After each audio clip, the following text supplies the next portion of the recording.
Hi everybody. This is a different kind of vlog.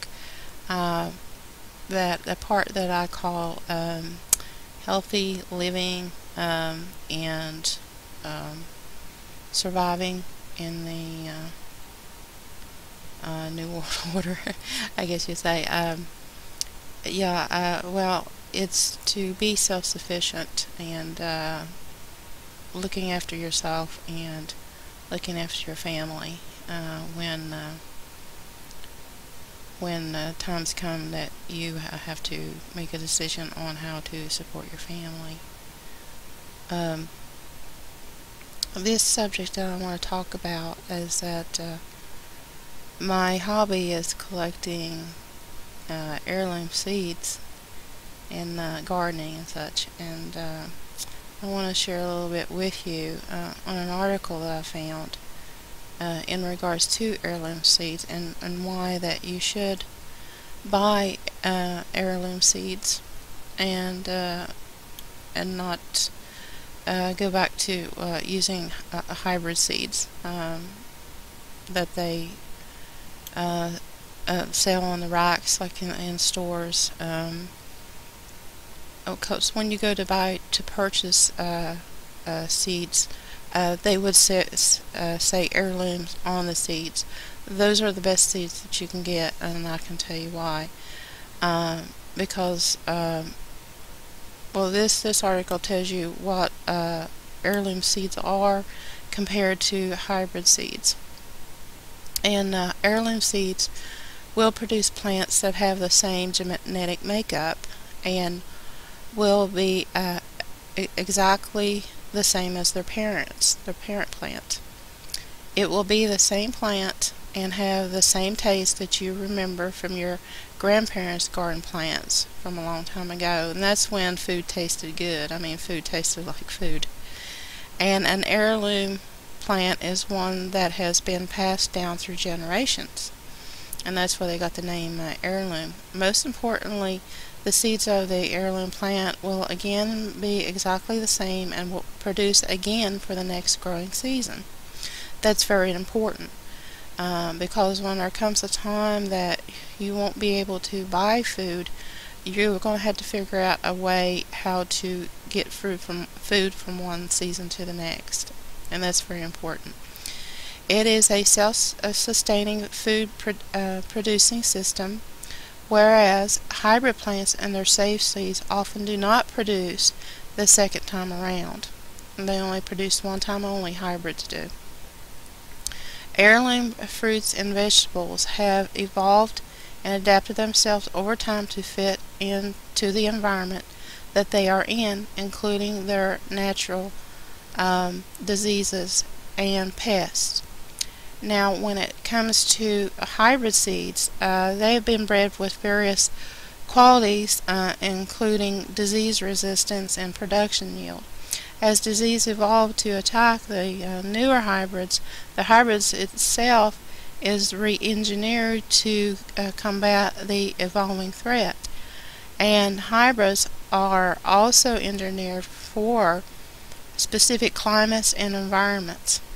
Okay, and a side effect of a hybrid plant is that it does not produce new plants from its seed, and therefore will require you to purchase new seeds each year.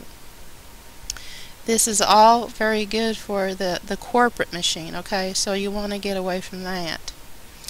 It is very bad for your long-term survival, okay, and it depends upon the availability of these seeds at your local store, like Walmart and some other department store, like Kmart and what have you. Then it goes on, the article goes on into about the genetic pool, and that these resources stand between us and the catastrophic starvation on a scale, and we cannot imagine. I think we've got away from food that is good for us, that is fortified with the vitamins and minerals that we do need. and it seems like we eat more and more, and we're never satisfied. And the reason is that all of the vitamins and minerals in food has been depleted, out of our, and so has the soil. And we need to understand and know how to build up our gardens, and what seeds that we do use, so that we can get a productive harvest and all around health altogether. When you do save your seeds, I think I'm getting ahead of myself. But anyway, and when you do save your seeds, once you have settled upon a type of heirloom variety that you like, and keep the self-sufficiency going by saving seeds from the next growing season, you want to save your seeds. This is very important about heirlooms. This is a simple process and varies a bit depending on the type of fruit or vegetable that you're growing. For example, if you want to save like tomato seeds, you pick a ripe tomato and you squeeze it and its seeds into a strainer. And what you do is you rinse and spread the seeds out to dry. And that's all you do.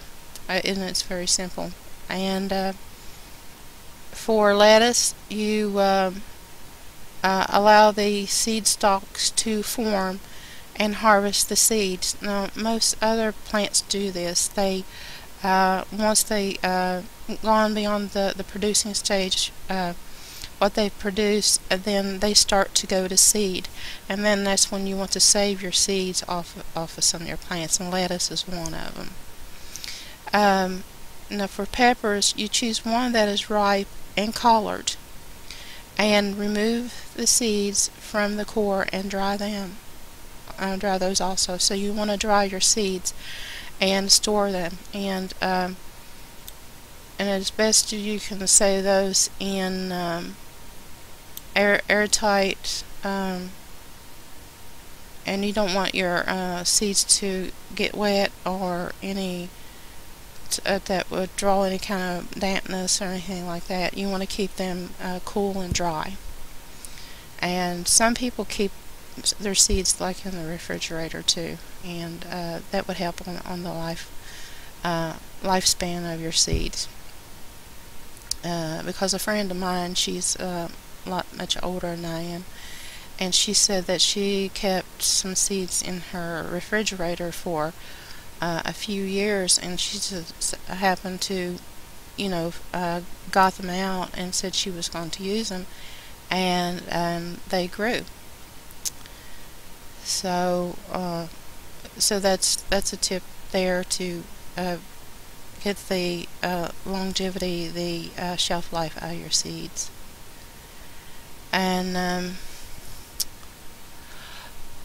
I have a list of websites that I like,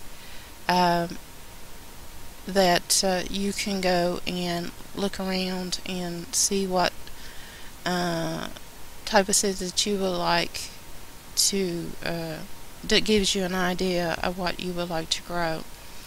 Hopefully that some of you have started your garden and are using heirlooms. So I'll just leave the link so you can, there's some other little reading here. This is what I was looking at on one website that I like going to. It's called Seed Savers, and they collect a lot of rare type of seeds, vegetables, herbs, and flowers and such. And this is a cooking bean called a tiger eye, and these are very good beans. They have a rich flavor to them, and they're kind of similar like to pinto beans, and they make good like good chili or just good soup beans and all. And that's just an example of what they do have. And they also have herbs, and these are some of their herbs that they have here. And And like this is just one website. It was just an example, you know, what is available. And let me see what else we have here. And oh, this is more about saving heirlooms. This is how to save your seed. Anyone can do it, really. And because saving from seed to seed, it's widely acknowledged as the best guide available for home gardeners to learn efficient ways to produce and store seeds on a small scale. And I think that this is a book called it's a second edition book from called Seed to Seed, and it tells you things like, gives you information about each vegetable, and it includes botanical classification, flower structure, means of pollination, so on and so forth, isolation distance for each plant, and techniques for caging and hand pollination, and plus popular methods for harvesting, drying, cleaning, and storing your seeds. Sounds like a good deal.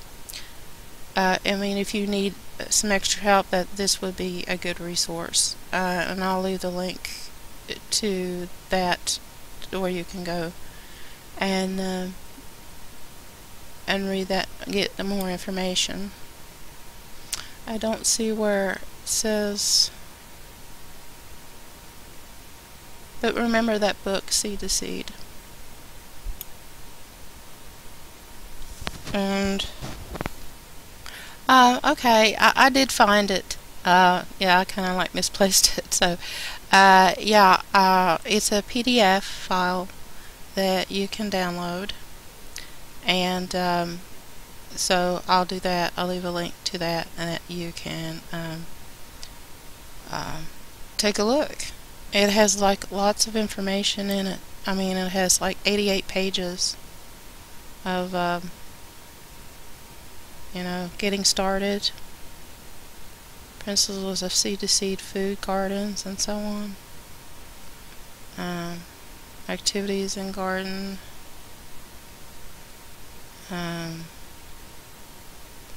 I would have to question this about government supporting schools. I don't think the government it would be into this, really.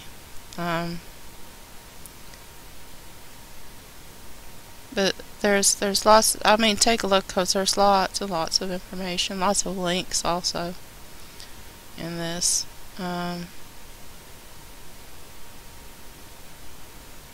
Yeah, it really has everything.